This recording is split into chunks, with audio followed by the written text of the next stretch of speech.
Bonjour. Aujourd'hui, nous allons parler du futurisme. Comme vous le savez, c'est une partie aussi de notre site. Sur notre site, nous avons des collages, et nous avons des collages sur le futurisme que vous pourrez aller voir, puisque une indication en bas de cette vidéo sera inscrite. Ce que nous allons vous montrer, c'est le futurisme, n'est-ce pas? Et le futurisme, c'est quelque chose qui a été inventé par le dénommé Marinetti, qui en 1909 avait publié dans le Figaro, journal de Paris, son manifeste futuriste. Et la première chose que contient ce manifeste, c'est justement le mouvement et la vitesse. C'est surtout aujourd'hui ce que nous allons montrer. Dans le manifeste, il est aussi fait rapport avec la violence, ce qui est aussi fait rapport avec l'aura, c'est-à-dire que l'idée même du futurisme, c'était d'oublier complètement le passé pour aller vraiment à fond dans le futur.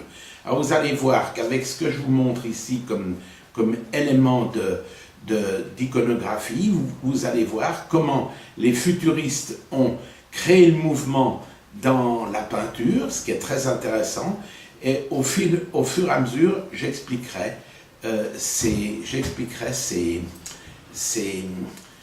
reproductions. De toute manière, toutes ces reproductions peuvent être vues sur Internet, si on les cherche, vous les retrouvez aussi là-dessus. Comme vous pouvez aussi visiter notre site où on les a mises un peu en scène, parce que nous faisons des collages. Voilà. Alors, ici, vous avez la première série de dessins qui sont tous des dessins dans lesquels on verra le vélo et sa pénétration dans l'air. On va montrer aussi sa vitesse et on va montrer petit à petit que les choses se déforment. Comme par exemple sur celui-ci, on voit qu'il y a une pénétration et en même temps, on peut voir que les immeubles qui sont autour, eh bien, ils sont aussi, tout est déformé. Plus on va aller de l'avant, plus on va voir que les choses se déforment. Vous voyez, comme par exemple ici, vous voyez que c'est complètement déformé, mais on voit toujours le cycliste, le paysage, et on voit également la vitesse. On peut montrer la vitesse. Ensuite, ici, vous voyez, l'élément sur un fond blanc nous montre le cycliste. Ça devient quelque chose de très moderne. Ça a même été utilisé, cette même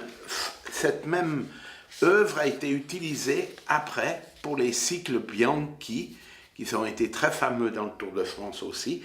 Et vous pouvez voir ici que ça a été mis dans la publicité, mais que ça reste très moderne, ça devient très moderne. Je vous montre maintenant les autres photos.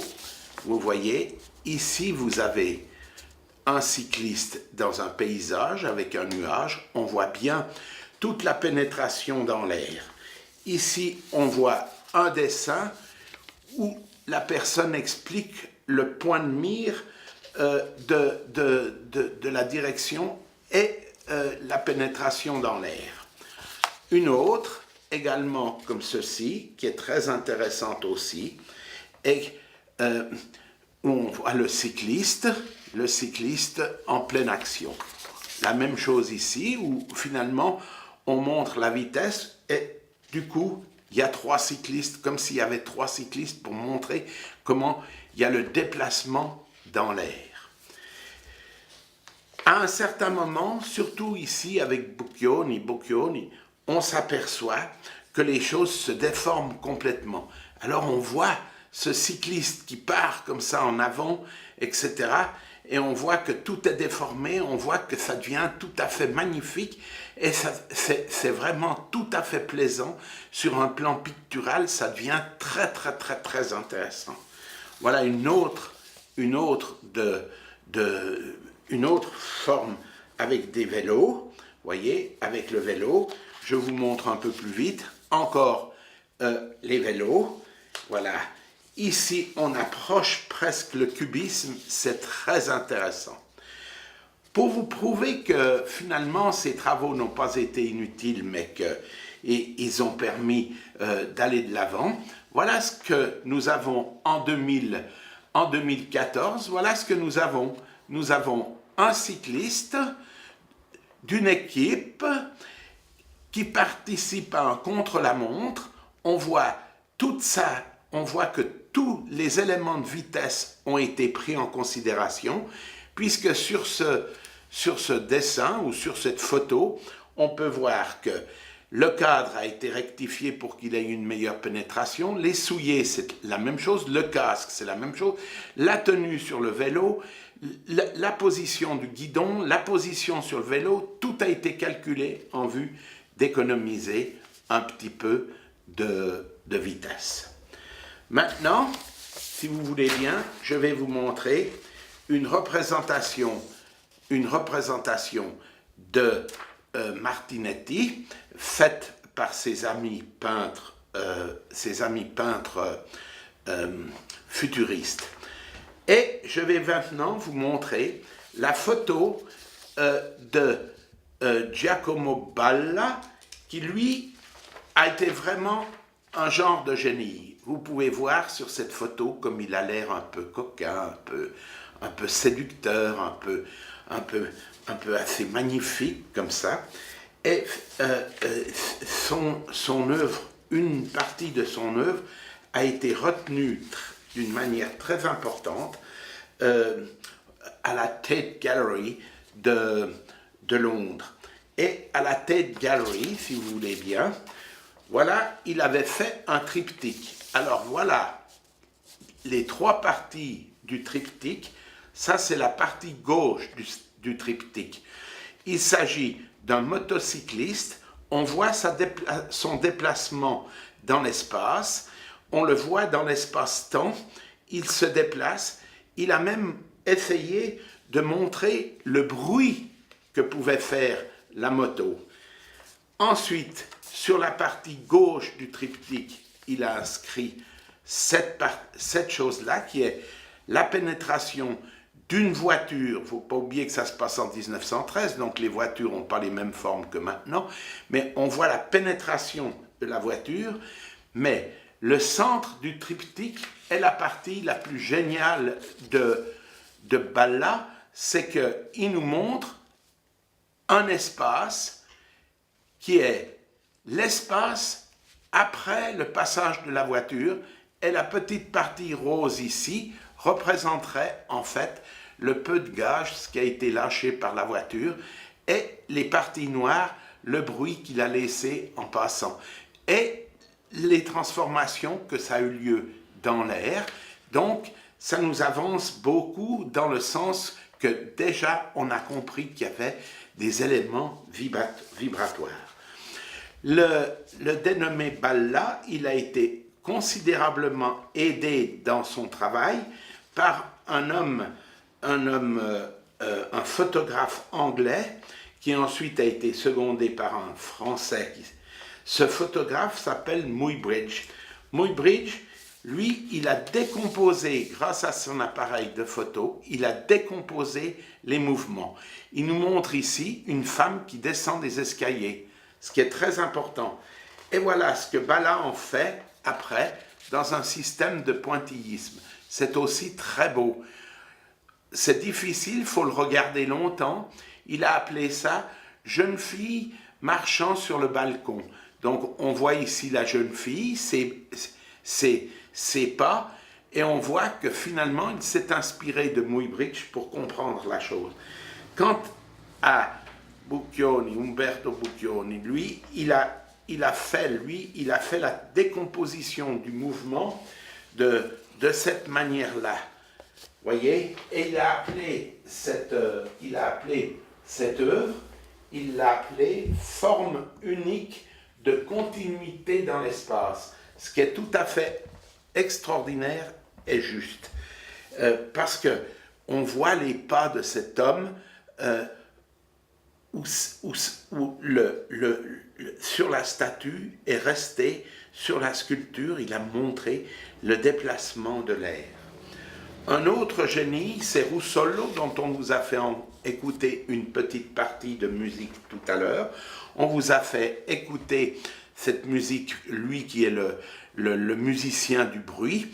Ici, on voit une œuvre qui est absolument magnifique parce que c'est une interprétation politique du mouvement futuriste avec tout ce que ça implique, c'est-à-dire le mouvement, la vitesse, la pénétration dans l'air, la pénétration dans la vie. Cette œuvre s'appelle Révolte. Et on voit que finalement, cette révolte est aussi l'expression d'une certaine violence. C'est très très très beau. Voilà maintenant une autre représentation d'un véhicule pénétrant. Vous voyez les roues là, le véhicule pénètre dans l'air. Ça c'est aussi assez extraordinaire. Et je vous montre maintenant ce qu'a fait M. Bertone en matière de voiture. Vous voyez qu'il a conservé dans cette photographie, qui est un montage photographique, la voiture, c'est un prototype, c'est une Lancia Stratos qui a été faite par M. Bertone. Elle est absolument extraordinaire, elle relève complètement du futurisme. On voit aussi que l'arrière, le décor dans lequel il a été mis, signifie aussi tout ce qu'on a vu dans la peinture futuriste. Voilà encore un autre exemple où on a pris la photo dans un appareil qui permet de calculer la pénétration dans l'air des bolides F1. Donc on voit que les ingénieurs, quand le véhicule est dans la soufflerie, ils ont interprété d'une part la vitesse et surtout comment le véhicule, une fois qu'il a pénétré l'air, ou ici dans le cadre avec une soufflerie, eh bien on voit que derrière, il y a des éléments de force de l'air qui sont représentés. C'est tout à fait formidable. Maintenant, les ingénieurs, naturellement, ils ont été très très loin. Voilà un véhicule qui pourrait être un véhicule futuriste, c'est une voiture Buick américaine. Voilà maintenant une voiture Citroën, très jolie aussi, un prototype où on a fabriqué, où on voit aussi que finalement on s'inspire du futurisme, mais on voit vraiment qu'on est arrivé, on voit qu'on y est arrivé.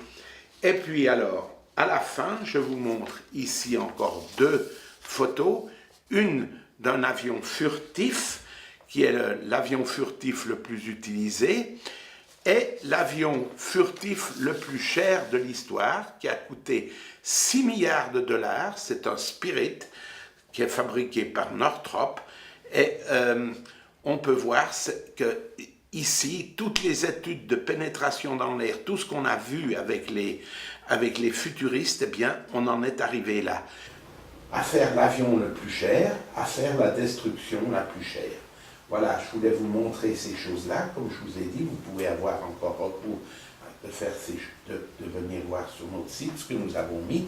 Et à la fin, pour vous montrer que c'était vraiment du futurisme, je vais vous chanter la marche futuriste dont les paroles In Libertà ont été écrites par Marinetti, celui-là même qui a fait le manifeste futuriste. Alors, soyez prêts parce que c'est très spécial.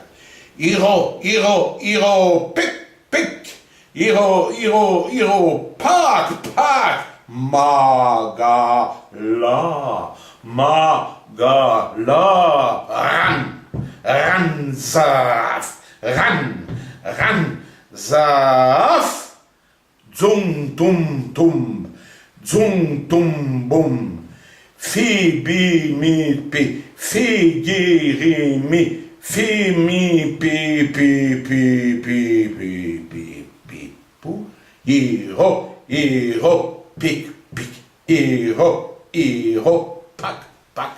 Voilà. C'était ma participation au futurisme. Merci d'avoir regardé.